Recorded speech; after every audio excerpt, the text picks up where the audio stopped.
Hi! So by the way, I'm Lim Siminsalan, a former OFW sa Taiwan, and sino lang din ako dito before na nung nag-Taiwan ako, mataas yung pangarap ko. Nakala ko doon na magbabago yung buhay ko.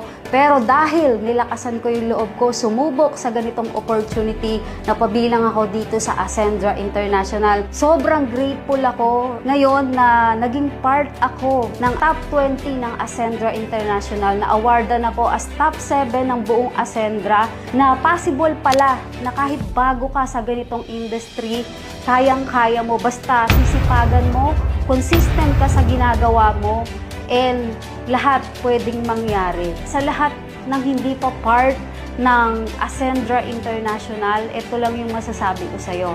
Lalo na po, nasa pioneering stage pa lang kami, sabayan mo lang kami ng partner ko dito, nag-start lang din kami na dalawa lang kami, pero ngayon ang dami na naming mga ginaguide na mga OFW partners namin. So ako po, personally, gusto ko talagang makatulong sa mga kapwa ko rin OFW na nangangarap na someday may dumating na opportunity para sa kanila, na hindi natatagal ng abroad, na nagsasacrifice ka sa pamilya mo. Ito yung negosyo na gagawin mo na kahit nandito ka sa Pilipinas, pwede mong simulan habang nandyan ka sa abroad. Sabayan mo po kami, lakasan mo yung loob mo, tanggalin mo yung takot at duda na nasa puso mo, kasi kami dito, na-guide lang din kami. Naturuan lang din ng tamang sistema.